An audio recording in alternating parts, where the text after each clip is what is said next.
후보자님 착잡합니다. 회심이란 말 아시나요? 종교적으로 회심. 회심. 예. 예. 옛날에 했던 것을 돌이켜 이제는 그건 잘못됐다 하고 내가 마음을 바꾸는 것이 회심이죠. 네. 그런데 그것을 또 나쁜 뜻으로 하면 변절이라고도 합니다. 그렇죠? 후보자님께서 여러분들이 물었어요. 어떻게 그렇게 옛날에 노동운동 하시던 분이 이렇게 변했냐? 좋게도 말씀하신 분도 계시고 나쁘게도 말씀하신 분도 계십니다. 회심할 수 있고 변절할 수 있습니다. 일제 때도 수많은 사람이 변절을 했고 나중에 그분들 중에는 이렇게 빨리 일제가 망할 줄 모르고 변절했다 하신 분도 있습니다. 유명하신 이야기입니다.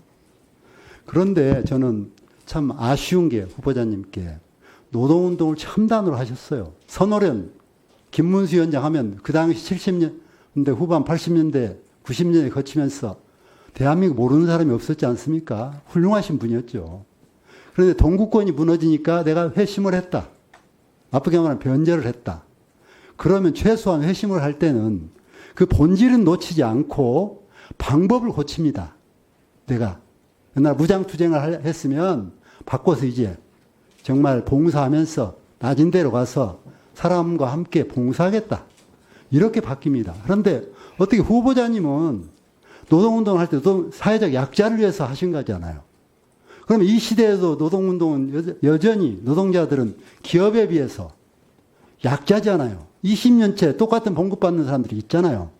또 이중구조 해결하신다면서 사회적 약자를. 그러면 그들에 대한 애정이 있어야 되는 거 아닙니까? 그 다음에 사회적 참사, 세월호가 이렇게 바다에 수장됐으면 부모로서 안타까운 마음 없으세요? 그게 국반입니까? 최소한 그런 점에 사과를 요청하는 겁니다. 그리고 나 같으면 더, 그래. 사회주의 동구권이 무너졌어. 그러니까 마르크스주는 잘못된 거네. 마르크스의 자본론이 잘못된 거구나. 그러면 자유주의, 또 의회민주주의 체제하에서 얼마든지 노동운동을 계속할 수 있어요? 또 사회적 약자를 위해서 일할 수 있어요? 또 그들에게 참여할 수 있어요? 그런데 후보님은 어떻게 보면 참사, 막말을 다 인정하시니까, 잘못했다 안 하시니까, 어떻게 그렇게 심한 말 할 수 있으세요? 그 노동운동하고 자살하고, 그런 가족들에게 손배는 또 자살은 잘한 짓이다. 꼬습다. 고소하다. 그런 기분이십니까? 그거 아니잖아요. 아니죠. 그런데 왜 사과를 안 하십니까?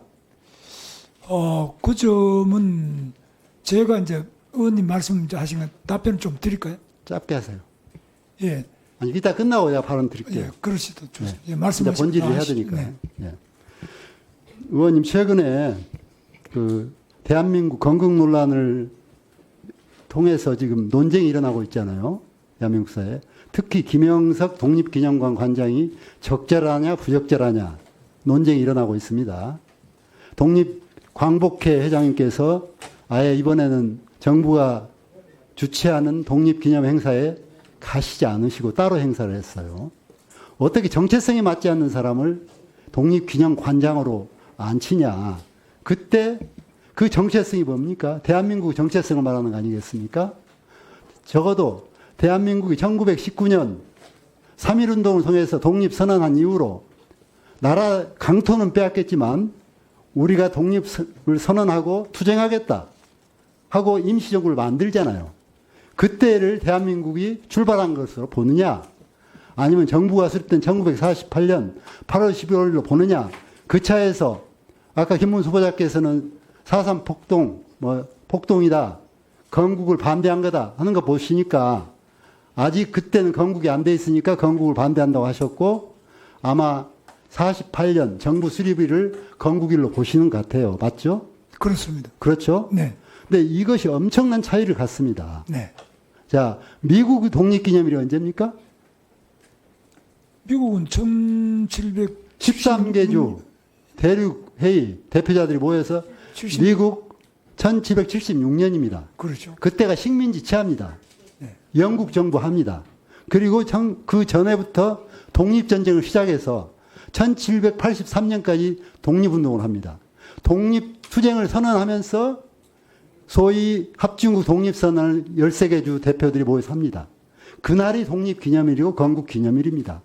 정부 수립은 이제 1780년 독립투쟁이 끝나고 1789년 그것도 6년이나 지난 후에 정부를 수립하고 헌법을 만들고 정부 수립합니다. 그날로 독립기념일, 건국기념일을 하지 않아요. 대한민국도 1919년 3월 1일 날 독립선언을 했고 그 다음에 상해에 가서 임시정부를 선언합니다. 그렇죠? 네. 그래서 강토는 빼앗겼지만 나라 국민은 그대로 있고 정부도 해외에 있지만 정부를 선언했습니다. 그리고 그 정부 선언 이후에 독립투쟁을 시작합니다. 자, 그것이 왜 중요하냐면, 자, 1919년부터 1945년 8월까지 후보자님은 그러면 우리나라가 없었다고 생각하실 거 아니에요?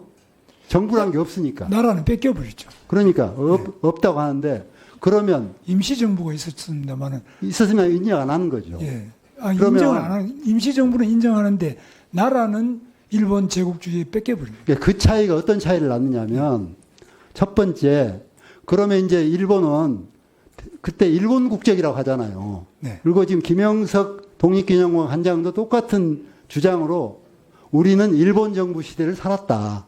국적이 일본인이다. 그렇게 이야기해서 지금 논쟁이 일어난 겁니다. 그러면 그 뒤로 일어난 모든 것은 합법이 되는 거예요. 독립투쟁, 안중근, 김자진, 홍범도 싸운 것 테러리스트입니까? 아닙니까?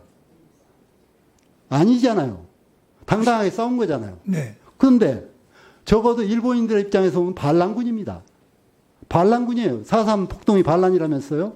일본에서는 반란이지만 우리 대한민국은 그렇지 않죠. 독립운동이죠. 아니, 48년 정부 수립이면 그 이전 일본 정부입니다. 일본 주세요. 그때는 일본 정부가 정통을 하는 거예요. 한반도에서. 그걸 미군정이 45년부터 48년이죠. 그냥 그 이전은 일본 정부 시절 아닙니까? 일본이 통치하던 시절 아니요. 그 전은 일본이죠. 한반도의 정부는 일본 정부인 거예요. 일본 정부에 반대하고 폭탄을 던진 안중근, 네. 김자진, 홍범도 반란군입니까? 테러리스트입니까? 독립군입니까? 독립운동이죠. 그건 맞지 않는 이야기입니다. 일본 정부를 인정하는 한 그 정통 정부에 반기를 든 거예요. 일본 정부를 인정 안 하는데요. 그래서 논란이 일어나는 겁니다. 저는 일본 정부를 인정 안 하는데 자, 식민지이죠. 이거는. 그 다음에 네. 일본에 그러면 지금 강제징용, 정신대, 일본은 그거 합법으로 사적 계약이라고 합니다. 그거 인정하세요? 강제동원은 강제동원이죠. 강제동원 맞죠? 예. 정신대는 끌고 간 겁니까? 본인이 몸을 팔기 위해서 정신대도 한 겁니까? 정신대령에 의해서 강제로 데리고 간 겁니다. 그렇죠. 예.